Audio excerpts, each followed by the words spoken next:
अपनी एनर्जी को बचाओ, सही जगह खर्च करो। भोग विलास से भी बचो, क्योंकि भोग विलासों में आपकी एनर्जी ही वेस्ट होती है और कुछ नहीं होता। आपको लगता है कि बड़ा सुख मिल रहा है, मिलता नहीं है, आता नहीं है सुख, जाता है, जाता है। आप गवा रहे हैं, पा कुछ नहीं रहे हैं। पाने का तो केवल एक भ्रम है कि आपको सुख मिला, ये भ्रम है, मिलता मिलता नहीं है, केवल आपकी एनर्जी जाती है। लेकिन माया इतनी प्रबल है भगवान की कि भोग विलास ने आज व्यक्ति को इतना अंधा बना रखा है कि लोग उसके बिना रह ही नहीं पाते। यही तो ईश्वर की माया है। लोग समझ कहां पा रहे हैं कि हमारे लिए क्या सही है, क्या गलत है। ये चीज एक हद तक सही है। विवाह हुआ है, आप अपना एंजॉय करो, आनंद से रहो, लेकिन सदा उसी भोग विलास की ओर बढ़ना, सदा अपना मन उसी स्त्री पुरुष में लगाना, ये गलत है। अब मन लगा है ना, अब हटाओ, हटाओ मन को। वो कछुआ होता है ना, कछुआ समय अनुकूल देखता है तो पांव बाहर कर लेता है, हाथ बाहर कर लेता है और मुंह बाहर कर लेता है, चलता है ऐसे ऐसे। और जब वो देखता है कि कुछ गड़बड़ है तो सारा चीज से कोड़ लेता है, हाँ या ना, अंदर की तरफ कर लेता ना। आप जानते हैं ना कछुए को, वो अंदर कर लेता है ना। क्या होता है, जब उसके हाथ पांव मुंह बाहर था वो बहिर्मुखी था, जब उसका अंदर हुआ हाथ पांव तो वो अंतर्मुखी हो गया। आप बहिर्मुखी बनो, पर कुछ टाइम के लिए। सदा बहिर्मुखी मत रहना, नुकसान हो जाएगा आपका। अंतर्मुखी बनो। क्या बनो? जोर से, अंतर्मुखी। अब ना बेटा ऐसा है कि थोड़ा समेटो अपनी इच्छाओं को। उम्र हो रही है, कब तक और कितना, कब संतुष्टि मिलेगी तुम्हें? आज तक कोई संतुष्ट, रावण संतुष्ट हुआ क्या? हुआ होता तो सीता मां को काहे चुराता? सोने की लंका में रहने वाला रावण, रावण की पत्नी मंदोदरी तो है, लेकिन मंदोदरी के अतिरिक्त हजारों पत्नियां हैं रावण की। किसी को भी उठा लाता है, किसी के भी साथ दुराचार करता है। उसने करोड़ों बार भोग विलास का काम किया होगा, लेकिन इतना करोड़ों बार वो सुख लेने के बाद भी क्या उस रावण का पेट भरा? भर गया होता तो सीता मां को काहे चुराता? तो जब पेट भरता ही नहीं है तो पेट भरने के पीछे भाग काहे रहे हो? इसलिए पेट किसी का भरा हो तो उसका नाम बताओ, तुम्हारा भर जाएगा। इसलिए समझदारी यही है कि मन को धीरे से सबसे निकालो और आप निकालकर भगवान के चरणों में अपने मन को समर्पित कर दो। धीरे धीरे कछुए की तरह अंतर्मुखी बनो। अब बहिर्मुखी बहुत हो गया, गई बहुत, थोड़ी रही। नारायण अब चेत, अब तो चेत जा। काल चिरैया चुग रही, निस दिन आयु खेत। बहुत चली गई, अब बची है, उसे भगवान में लगाओ। अपनी शक्ति को समाज की सेवा में लगाओ, अपनी एनर्जी को दीन दुखियों की सेवा में लगाओ।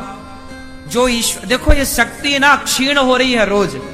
आप 25 साल के होना एनर्जी से भरे हो, 30 साल के होना एनर्जी से भरे हो, 35 साल के होना एनर्जी थोड़ा कम हो गई, 40 साल के होना थोड़ी एनर्जी और कम हो गई, 50 साल के होना एनर्जी आधी हो गई, 60 साल के हुए ना एनर्जी बिल्कुल 75% घट गई, 25 बची। आप 80 के हुए ना एनर्जी और कम, 90 के हुए ना एनर्जी 10-5% रह गई, अब कुछ नहीं है। एक धक्का मार देगा कोई, लुढ़क जाओगे। ये प्रकृति ऐसे बनाती है, हमें डिजाइन करती है, समझो ना। समय के साथ आप कमजोर पड़ते हैं। अब आप जितने लोग यहां बैठे हैं, अब आप सब बच्चों को छोड़ करके 25 साल के आप हैं तो आप स्थिर हैं। 25 से मतलब 20 से लेकर 35 साल तक खूब एनर्जी होती है। बात सही है कि गलत है?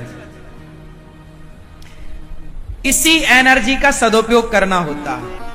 ये जो 25 साल से 35 साल की जो जवानी की एनर्जी है, यदि बच्चे इसी एनर्जी को सही दिशा में खर्च करने लग जाएं, कामयाबी में खर्च करने लग जाएं, सफलता में, तो ये सफल हो जाएंगे। और 35 के बाद तो फिर प्लस नहीं होता, हाँ या ना? 35 के बाद माइनस होगा। 40 में जाओगे, प्लस कभी नहीं हो सकता। जो ताकत आपके अंदर 25 से 30 साल के बीच में थी, वो एनर्जी 40 से 50 के बीच में हो ही नहीं सकती। क्या संभव है? उत्तर दो।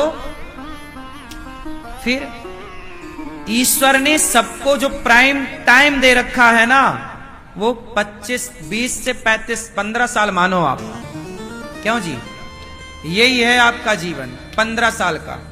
उसके बाद 20 साल के पहले तो बच्चा बच्चा होता है और 35 साल के बाद हांफने लग जाता है। तो ये 25 साल हैं आपके जीवन के, यही बिंदास ये जीवन है। इसके बाद तो फिर भार है। मैंने अपने 20 साल की आयु से लेकर अभी 33 साल का हूं, मैंने अपना सारा जो एनर्जी है, जो शक्ति है, वो सारी शक्ति समाज की सेवा में लगा दी। मेरी एनर्जी कहां लग रही है? मैंने अपनी शक्ति कहां खर्च की?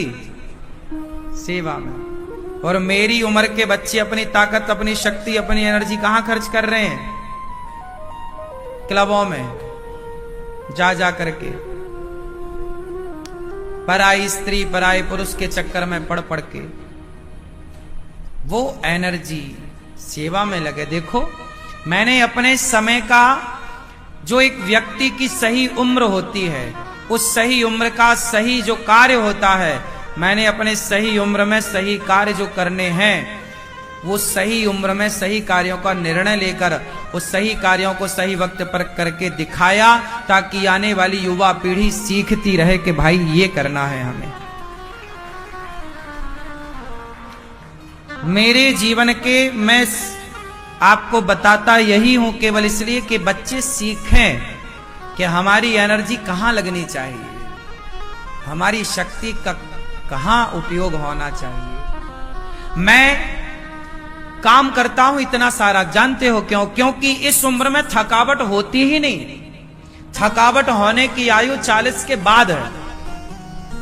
40 के बाद आदमी थकता है। तो मेरी ये उम्र है ना, अभी काम करने की उम्र है, थकने की उम्र नहीं है। इसलिए मैं दिन रात अपना काम करता हूं, क्योंकि इस उम्र का लाभ ले लो, क्योंकि ये उम्र तो जानी ही है। चाहे आप उपयोग करो तो जानी है, और उपयोग ना करो, ये जिंदगी आइसक्रीम की तरह है, चाहे स्वाद ले लो वरना पिघल जाएगी। ये जीवन भी आइसक्रीम है, या तो इसका स्वाद ले लो वरना ये जीवन जाएगा। आप कुछ करो मत करो, 40 के बाद आपका शरीर अलग हो जाएगा, हाँ या ना? तो उसके पहले का जो काम है, आप बहुत बड़ा जो आपको काम करना है, कर लो इस उम्र में। यही उम्र का सदुपयोग है। और ये मेरे उम्र के लड़के ना मेरे पे हंसते हैं, मुझे बड़ा इन पे हंसना आता है कि बेटा तुम्हारी उम्र में जो तुम कर रहे हो ना, ये सब हमने अपना अलग ही काम किया है। हमारी उम्र का हमने सदुपयोग किया है, और इस बात से आप कोई इनकार कर सकता है? अनिरुद्धाचार्य ने अपनी उम्र का सदुपयोग किया कि दुरुपयोग किया? बताइए। सदुपयोग है। जब मैं 25 साल का था तब मैंने वृद्धाश्रम बनाने का निर्णय लिया था, और आज 33 साल की उम्र में आते आते वो जो निर्णय थे, जो सपना था, वो सारा साकार हो गया। कितने साल में? 25 से आप देख लो, 8 साल हुआ। इन 8 वर्षों में सारा काम हुआ। 280 माँ यहां रहती हैं, अखंड रसोई चल रही है, गौ सेवा, सारी सेवाएं आप अपनी आंखों से देख पा रहे हैं। यही तो है समय का सदुपयोग। जो करना है यही उम्र में कर सकते हैं। माओ के पांव भी मैं इसी उम्र में दबा सकता हूं, बुढ़ापे में तो मेरी पांव में दर्द हो जाएगा। तो मैं कोई आपसे अलग थोड़ी हूं भाई। शरीर तो जैसा आपका है वैसे ही मेरा है। बस मैंने अपने शरीर को एक अलग खान पान से मेंटेन कर रखा है कि मेरे शरीर, मेरी इंद्रियां, मेरा मन मेरे कंट्रोल में रहना चाहिए। मैंने अपने शरीर पे काम किया है। काम क्या किया है? मैं, आजकल के लड़के भी काम करते, दिन भर उठाते रहते हैं, ये बॉडी बना रहे हैं। ये बॉडी तुम चमड़ा जोड़ के करोगे क्या? तुम तो चमड़ा जोड़ रहे हो ना। चमड़े से क्या होगा? चमड़ा तो ऑलरेडी है। अरे जोड़ना है, दिमाग जोड़ो। तुम चमड़ी बढ़ाने में लगे हो, इससे काम ना होगा। आप अपने